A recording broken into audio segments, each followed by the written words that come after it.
नमस्कार, मैं हूं पंडित अरविंद गौड़। स्वागत करता हूं आपका अपने YouTube चैनल ज्योतिष विद पंडित गौड़ में। और हमारी आज की चर्चा का विषय है 7.5 शनि। तो पहला सवाल ये हो सकता है, 7.5 शनि प्रारंभ कब हो रहा है? तो 29 मार्च 2025 को शनि अपनी कुंभ राशि से मीन राशि में प्रवेश करेंगे। और यहां से किन किन राशियों पर 7.5 का प्रभाव होगा? तो कुंभ और मीन राशि पर तो पहले से ही चल रहा है। मेष राशि पर भी इसका 7.5 का प्रभाव आएगा और मकर राशि इसके प्रभाव से मुक्त हो जाएगी। अब बात आती है कि ये प्रभाव करता कैसे या कैसे देखते हैं। तो शनि जिस भी राशि में प्रवेश करते हैं उस राशि में तो प्रभाव करते ही हैं, उससे अगली राशि में भी और पिछली राशि में भी प्रभाव करते हैं। तो 7.5 साल कैसे गिने जाते हैं इसकी चर्चा कर लेते हैं। शनि को सूर्य का एक पूरा चक्र लगाने में 30 साल लग जाते हैं, लगभग 30 साल। अब 30 साल को अगर हम 12 राशियों से डिवाइड कर दें तो हर एक राशि में वो लगभग 2.5 वर्ष तक रहते हैं। अब क्योंकि वो 3 राशियों में प्रभाव करता है, जिस राशि में बैठे हैं वहां भी और उससे अगली राशि भी और पिछली राशि, तो 3 हो गई।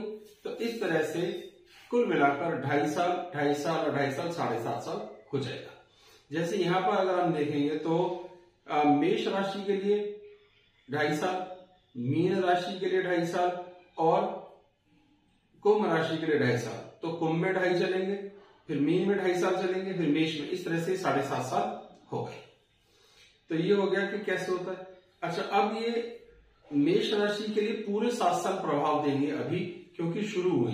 मीन राशि को 5 साल देंगे क्योंकि 2.5 साल पहले से चल रहा है। और कुंभ राशि पर अभी ये प्रभाव 2.5 वर्ष तक और रहेगा, क्योंकि 5 वर्ष पहले से ही चल रहा है। ये बात आपको क्लियर हो गई।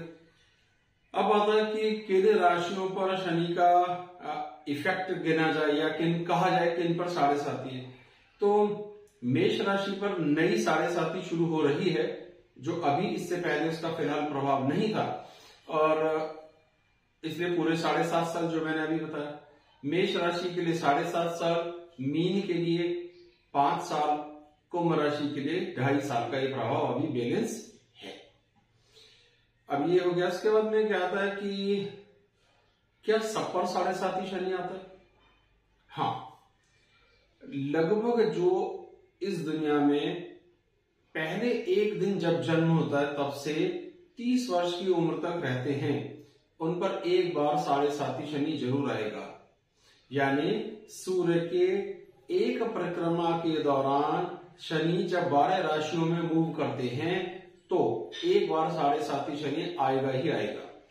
30 वर्ष से 60 वर्ष की उम्र जो लोग इस दुनिया में रहते हैं उन पर 2 बार 7.5 शनि आएगा, और जो 60 वर्ष से 90 वर्ष की उम्र तक रहते हैं उन पर 3 बार 7.5 शनि जरूर आएगा। आमतौर पर अब इससे अधिक लंबी उम्र नहीं होती, लेकिन अगर है और 90 से आगे भी उम्र जाएगी तो 4थी बार आने की संभावना से भी इनकार नहीं है। लेकिन आमतौर पर आजकल के हालात को देखते हुए 3 ही बार 7.5 शनि मैक्सिमम आ पाते हैं। यहां तक बात समझ में आ गई कि क्या शनि सब पर एक जैसा प्रभाव करता है? नहीं। जिन राशियों में वो मित्र होता है उनमें उसका प्रभाव उतना कठोर नहीं होता, हल्का सा होता है। कुछ राशियों में वो सम होता है, जहां वो एट पार रखता है, थोड़ा सा कष्ट, थोड़ा सा ठीक। और 4 राशियां ऐसी हैं जिनमें वो कठोर प्रभाव दिखाता है, क्योंकि वहां वो शत्रु होता है, उनके लिए ज्यादा कठोरता रहता है। तो अब वो राशियां कौन सी हैं आप लिस्ट में भी देख सकते हैं। तो मित्र राशियां हैं वृषभ, मिथुन, कन्या, तुला, मकर और कुंभ। इन राशियों में या तो मित्र होता है या अपनी राशि में होता है या उच्च राशि में होता है। तो ऐसी परिस्थिति में इन राशि वालों को 7.5 का अधिक प्रभाव नहीं होता है, अधिक नहीं होता है। फिर दूसरा आता है समप्रभाव।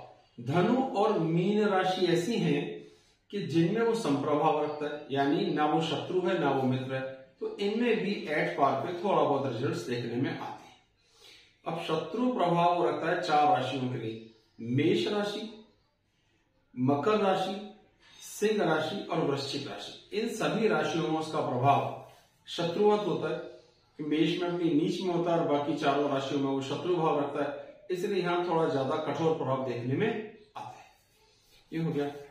अब आता है कि इस 7.5 सबको कष्ट ही देता है, तो कष्ट देता क्यों है? ईमानदारी से 7.5 शनि या शनि देव को कष्ट देने की क्या आवश्यकता है? अपनी कुछ भूलें होती हैं, हम जीवन में कुछ एक्स्ट्रा रिस्क लेके जीवन जीने की आदत में होते हैं। इस चक्कर में ये होता है कि आपकी सामर्थ्य और ईश्वर की कृपा से आप बहुत सारे ऐसे काम भी कर रहे होते हैं जो सही नहीं होते, शनि उन्हें होने नहीं देता। आप समझिए कि शनि एक तरह से सिर्फ समझने का एक तरीका है कि इनकम टैक्स की स्क्रूटनी करता है। आप पहले छोटी छोटी भूलें करते रहे होंगे और वो चल जाती थी, पर इस बार शनि आपका एक एक पेपर चेक करेगा और हर एक भूल के लिए आपको पेनल्टी देगा। समझिए शनि रेड लाइट पे खड़े हुए पुलिस ऑफिसर है, पहले आप बहुत बार लाल बत्ती जंप कर जाते थे, रूल्स तोड़ लिया करते थे और आपकी आदत में है और आपको कभी लगता ही नहीं है कि इसमें कोई तकलीफ है। लेकिन अगर आप गलतियां करेंगे अब, तो कैमरे लगा दिए हैं, हर एक गलती पर आपको चालान आएगा। ये शनि का काम है।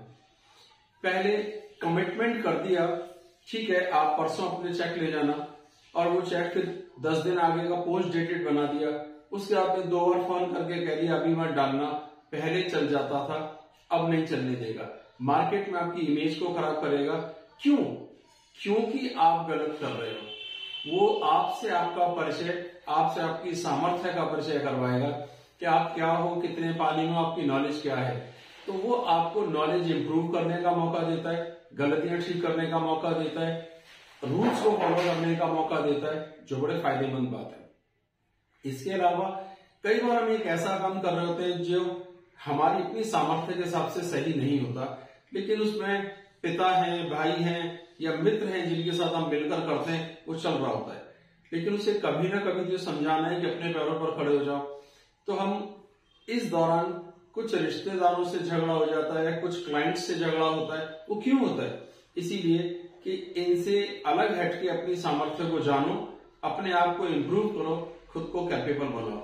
तो जब हम अपने दम पर सारे काम को करते हैं तो कभी कभी बड़ी तकलीफ आती है। तो एक तरह से वो आपसे आपका परिचय करवाता है, आपकी गलतियों को ठीक करने का मौका देता है, आपको संघर्ष करना सिखाता है। और इस संघर्ष से क्या होता है, आप कुछ नया काम करना सीखते हैं, नए अवसर ढूंढना सीखते हैं, नई तरक्की होती है। ये तो उनकी बात हुई कि जो गलतियां कर रहे हैं वो कैसे ठीक होती है। अब बात आती है कि जो ठीक चल रहे हैं, अच्छा शनि है, शत्रु भी नहीं है, तब भी दिक्कत आती है। जैसे कर्ज हो जाना। अब कर्ज हुआ क्यों? हम कर्ज लेते हैं एक कल्पना से कि इस तरह से काम करेंगे, इस डेट्स पर पेमेंट्स आ जाएंगी, 4 महीने में पेमेंट आएंगी, 6 महीने में हम सबका कर्जा उतार देंगे। ये तो आपकी कल्पना थी। प्रैक्टिकल अप्रोच कई बार सच नहीं होता। अब प्रैक्टिकल अप्रोच में क्या होता है कि पेमेंट ही लेट हो गई, अब आपका कमिटमेंट फेल हुआ। कमिटमेंट फेल हुआ तो आप पर प्रेशर आया, प्रेशर आया तो आपकी मार्केट में इमेज को भी दिक्कत महसूस हो रही है। तो ये चीजें क्यों हुई? क्योंकि आपने अपने ऊपर हद से ज्यादा भरोसा करा, व्यापार के नियमों पे ध्यान नहीं दिया। तो यही चीजें हैं कि जो अब तक अंदाजे पर और तुक्के पर काम चल रहा था, उसे वो सही तरीके से करने के लिए आपको मजबूर करेगा। कुछ लोग बिल्कुल ठीक काम कर रहे हैं, तब भी उन्हें थोड़ी थोड़ी दिक्कतें आती हैं, लेकिन वो पॉजिटिव होती है। जैसे आपने अपनी सामर्थ्य से बड़ा मकान खरीद लिया, अब आपने मकान लिया, उसके लिए आपने कर्ज ले लिया। मकान आपके पास है, घर आपके पास है, कोई ऐसी तकलीफ की बात नहीं है, उसकी कीमत भी बढ़ रही है, बहुत अच्छा भी है, लेकिन आपने कर्जा ले लिया। तो एक्चुअली उसने समझा है कि आपकी वास्तव में फाइनेंशियल कैपेसिटी इतनी मजबूत नहीं थी जितना आपने रिस्क लिया है। अब उसकी पेमेंट्स के लिए आपके मन में डर शुरू होगा, टाइम पर पेमेंट नहीं दे पा रहे, या पेमेंट टाइम पर दे रहे हैं तो अपना रोजमर्रा के खर्चों में दिक्कत आ रही है। तो आपने रिस्क ज्यादा बड़ा लिया है, तो वो आपको महसूस करवाएगा कि आपने रिस्क लिया है। लेकिन धीरे धीरे वो पेमेंट सारी हो जाती है, तकलीफ नहीं होती। कुछ लोग इस दौरान बीमार पड़ जाते हैं और उनके इलाज में बहुत पैसा लगता है। तो ये बीमार ऐसे ही नहीं हुए, पहले कुछ गलतियां की होंगी जिसके कारण स्वास्थ्य को ये तकलीफें आई। कुछ एक केसेस में बहुत मीठी घटनाएं होती है, जैसे बच्चे की शादी हो गई। अब बच्चे की शादी के लिए आपने कल्पना कीजिए कि 100 रुपए का बजट सोच के रखा था, लेकिन आप अच्छा रिश्ता मिला, बड़े प्रसन्न हुए और आपने क्या करा, उसमें खर्च कर दिए समझो 150 रुपया। अब जो 50 रुपए आपने एक्स्ट्रा खर्च करे आपके पास नहीं थे, आपने अड़ोस पड़ोस से, रिश्तेदारों से उधार ले लिया। बेशक प्रेशर आ गया है, कर्ज वापस देने की समस्या आ गई, लेकिन इसका रिजल्टेंट कितना मीठा है कि पहले आपका मकान आपके पास है, घर आपने बनाया जो हमेशा के लिए आपके पास है, इस बार आपको बच्चे के विवाह का अवसर मिला तो अच्छा हुआ। तो बात फिर हुई कि आपकी आमदनी से ज्यादा खर्च करा आपने, इस वजह से तनाव दिया। कभी कभी उसके रिजल्ट्स अच्छे होते हैं, कभी नहीं। जैसे कानूनी दिक्कत में फंसे, कोर्ट कचहरी में बहुत पैसा बर्बाद हुआ, तो ये कानून की गलतियां की तो आपने ही थी ना। तो शनि सबको नीट एंड क्लीन कर देता है, पिछले झगड़ों को पकड़वा देगा, दिक्कतें देगा। तो कुल मिला के अपना असर क्या करता है कि उसका कुल मिलाकर यह कि आप अपने वायदे, अगर मार्केट में कोई वायदा कर रहे हैं, कमिटमेंट कर रहे हैं, तो आपके पास बैंक में पैसा होना चाहिए था। आप उम्मीद के सारे वायदा मत करो, ठीक है। आपके पास पैसे हैं तो वायदा करो, सामने वाले को भी दिक्कत नहीं होगी। तो पिछली गलतियों को ठीक करवाता है, नया संघर्ष करने का मौका देता है, तरक्की देता है और रास्ते खोलता है। आमतौर पर सबको 7.5 उतरते उतरते कुछ नया काम करने, नया काम सेटल होने का मौका मिलता है। लॉसेस बड़े बड़े उन्हीं को होते हैं जो उम्मीद के सारे चल रहे थे और काम करते वक्त भी उनका अंतर्मन जान रहा था कि कहीं ना कहीं हम बहुत बड़ा रिस्क ले रहे हैं, तो ये रिस्क फलीभूत हुआ और नुकसान में चले गए। ये हो गई सारी बात। अब बात आती है कि क्या गोचर में शनि की दृष्टियों का भी प्रभाव होता है? जी हाँ, पूरी तरीके से। गोचर में भी शनि जिस राशि में होंगे वहां से तीसरी दृष्टि, 7वीं दृष्टि और 10वीं दृष्टि पर अपना प्रभाव रखेंगे। शनि की 3 दृष्टियां। तो अब बात आती है कि ये हम एक एक करके इसको समझ लेते हैं कि इन 3 राशियां मेष, मीन और कुंभ और इसके क्या प्रभाव देखने में आएंगे इस अगले 2.5 साल। पहले 2.5 साल की चर्चा भी होगी, 2.5 की बाद में करेंगे। पहले मेष राशि के लिए ले लेते हैं। अब देखिए, मेष राशि के लिए शनि अपनी नीच राशि के काउंट किए जाते हैं, लेकिन अभी 7.5 का जो पहला 2.5 साल शुरू हुआ है वहां वो मीन राशि में, और मीन में वो समप्रभाव करते हैं। इसलिए कोई बहुत अधिक पहले 2.5 वर्ष में कोई बहुत अधिक बुरा प्रभाव आता हुआ दिखाई नहीं देगा। इसके बाद अगले 2.5 साल में वो मेष में आएंगे, जो इनके 7.5 का दूसरा ढैया होगा। यहां थोड़ा बुरा प्रभाव देखने में जरूर आएगा। अगर आपने पिछली बार गलतियां नहीं की हैं तो कम आएंगी, पर दिक्कतें जरूर आएंगी। इसमें स्वास्थ्य की समस्याएं में आमतौर पर देखने में आ जाती। तीसरा 7.5 का जो आखिरी ढैया होगा वहां वृषभ राशि में जब आएगा तब, और वहां पर वो मित्र होगा, तो ये उम्मीद रहेगी कि उनको अधिक प्रभाव नहीं आएगा। तो अब अगर आपकी राशि मेष है तो फिलहाल शनि आपके 12वें भाव में, 12वां घर खर्च ज्यादा करवाता है, बदलाव देता है, विदेश भेजता है, यानी कुल मिलाकर भागदौड़ को बढ़ा देता है, खर्चे बढ़ा देता है। उस अकॉर्डेंस में इनकम नहीं बढ़ती, ये प्रभाव देखने में आ सकता है। उसकी एक दृष्टि आपके भाषा के घर पर आएगी जहां मित्र दृष्टि है। तो इस सब चीजों से आप अपनी लैंग्वेज को कंट्रोल करना भी सीखेंगे, बात करने का अच्छा अंदाज सीखेंगे, शब्दों की मर्यादा सीखेंगे, आपको लाभ होगा। धन संपदा, खानदानी संपदा जिसे पैतृक संपत्ति कहते हैं, उसका लाभ होता हुआ भी दिखाई दे सकता है। वहां आपको प्रयास करने का मौका मिल सकता है। थोड़ा बहुत गले से संबंधित कोई और समस्याएं अगर है तो उनकी इंप्रूव होने की गुंजाइश है। तो इतना नुकसान नहीं दिख रहा है पहले 2.5 साल में जितना हम परेशान हो जाते हैं। फिर आती है एक दृष्टि शत्रु भाव पर पड़ेगी मित्र।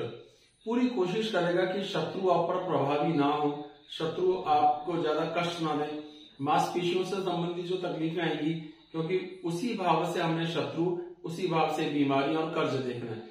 तो थोड़ा बहुत कर्ज लेने की प्रवृत्ति दे सकता है, लेकिन बड़ी बीमारी नहीं होने देगा, शत्रुओं का ज्यादा प्रभाव आप पे नहीं होने देगा, उन सबको संभाल लेगा। और तीसरी दृष्टि आ रही है 9वें भाव धनु राशि पर, यहां भी इसकी समदृष्टि पड़ेगी। तो पिता को अधिक कष्ट नहीं होगा, पिता से आपको अधिक कष्ट नहीं होगा। धर्म और भाग्य की कृपा एवरेज यहाँ पे बनी रहेगी। अगर आपके एफर्ट्स ठीक हैं, आपका प्रयास ठीक है, अगर आपके एफर्ट्स ठीक हैं, प्रयास ठीक कर रहे हैं, तो आपको ज्यादा तकलीफ पहले ढैया में बिल्कुल भी नहीं होगी। अब बात करते हैं उनके लिए जिनकी राशि है मीन। आप पर पहले ही 2.5 वर्ष का शनि इस 29 मार्च तक हो चुका है।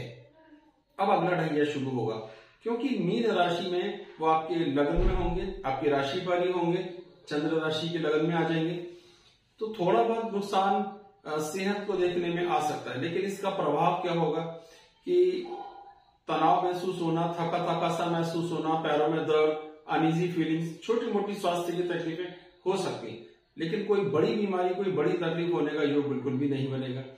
शनि की पूरी दृष्टि 7वें भाव पर पड़ेगी, तो वैवाहिक जीवन को भी थोड़ी बहुत कटुता, थोड़ा बहुत खिंचाव देखने में आ सकता है। तो ये चीजें ध्यान रखना। अब इसकी एक दृष्टि पड़ेगी आपके कर्म भाव पर और मित्र दृष्टि, तो आपको प्रयास करने का जबरदस्त मौका मिलेगा। कई नए मौके जिनमें संघर्ष करोगे, मेहनत करोगे, आपको मिलेंगे और उनका जबरदस्त लाभ होता हुआ आपको दिखाई देगा। तो ये आपके लिए बड़े फायदे की बात हो जाती है। अब उसकी एक दृष्टि 10वें भाव पर पड़ेगी, जीवन स्तर, तो पूरी कोशिश करेगा कि जीवन स्तर थोड़ा बहुत इंप्रूव हो और उसके फायदे हों। खर्चे भी ज्यादा होंगे, ऐसा नहीं है, लेकिन एट पार पे सारा काम निकल जाएगा। तो मेहनत बहुत होगी, खर्चे भी होंगे, जीवन स्तर बहुत अधिक ऊपर नीचे नहीं होगा। तो मीन के लिए मिला जुला सा प्रभाव मान के चलिए। कुंभ राशि वालों के लिए दूसरे भाव में ये शनि अब आ जाएंगे। पहले ही लग्न में थे, थोड़ा बहुत स्वास्थ्य की 19-20 दिक्कतें अगर आई होंगी तो जरूर आई होंगी, लेकिन अभी जो प्रभाव आएगा वो ये आएगा कि वो आपसे चौथे घर में उसका अपना प्रभाव दिखाई देगा। चौथा घर है हमारे मन का, सुख का, मां का, मातृभूमि का, तो आपको यात्राओं के लिए प्रेरित कर सकता है, कहीं घूमने फिरने जाने के लिए प्रेरित कर सकता है, नया मकान, नया वाहन लेने के लिए प्रेरित कर सकता है। तो इसका कोई विशेष नुकसान आपको देखने में नहीं आएगा, लेकिन फिर भी अगर आप पहले से हार्ट पेशेंट है तो थोड़ा सा ध्यान रखना है कि थोड़ा ब्लड प्रेशर का दबाव देखने में आ सकता है। इसकी एक दृष्टि पड़ेगी आपके 8वें भाव। 8वां भाव भी हमें यात्राओं के लिए प्रेरित कर सकता है। 8वां भाव से हम सेविंग्स की बात करते हैं, यात्राओं की बात करते हैं, पैसे को सेव करनी, यानी जमा पूंजी का भी यही है और मृत्यु का भी यही है। तो ये संभव है कि एक बार आपको स्वास्थ्य की कोई ऐसी समस्या देखने में आ जाए जहां आपको हॉस्पिटल जाना पड़े या थोड़ा बहुत मन में डर आ जाए, लेकिन भाई की स्थिति की शनि की दृष्टि अगर अष्टम भाव पर गोचर में है तो वो जीवन को खतरा नहीं होने देती, पर स्वास्थ्य को कोई तनाव देखने में आ सकता है। कोई पिछली बीमारी उखड़ के बाहर आ सकती है, लेकिन उसका भी ट्रीटमेंट और इलाज हो जाता है। और इसकी एक दृष्टि पड़ेगी आपके आमदनी के घर पर, इनकम को ना वो बहुत बढ़ाएगा ना घटाएगा, लेकिन कम भी नहीं करेगा। यानी जितनी सिरदर्दियां, इलाज, भाग दौड़ आपको आएंगी, उस सबका लाभ होता हुआ भी दिखाई देगा। अब क्योंकि दूसरे घर में बैठा है, दूसरा घर हमारी भाषा का है, तो कहीं ना कहीं आपकी भाषा कुछ बुरी प्रभाव में आएगी, आपके बोलने के ढंग में कड़वाहट, चीखना चिल्लाना आएगा। दूसरा घर हमारी कुटुंब का भी है, आपके कुटुंब वालों से संबंध थोड़े कम होंगे, आप उनसे अलग होकर के अलग घर में शिफ्ट हो सकते हैं।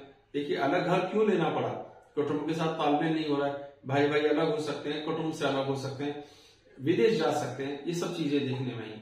तो पैतृक संपत्ति का बंटवारा इस दौरान हो सकता है, कोई पैतृक संपदा बेच करके कोई चीज खरीदने का भी मौका मिल सकता है। तो ये लगभग प्रभाव आपको मैंने बताया कि दृष्टियों का भी प्रभाव होता है, कहां बैठे वहां भी प्रभाव करता है। अब बात आ जाती है कि लग्न मकर, कुंभ और तुला है, आमतौर पर उन्हें ज्यादा बुरा प्रभाव नहीं आता, क्योंकि तुला के लिए शनि राजयोग बनाते और उसके लिए मकर के और कुंभ के तो वो लगन के स्वामी है। जिनकी चंद्र राशियां भी ये होती, उनको भी कोई अधिक बुरा प्रभाव देखने में नहीं आता है। ये बात वीडियो के शुरू में भी बताई जा चुकी है। लेकिन चलिए, अगर ये परिस्थितियां आ ही जाती हैं तो थोड़ा बहुत बचाव के लिए हम क्या उपाय कर सकते हैं।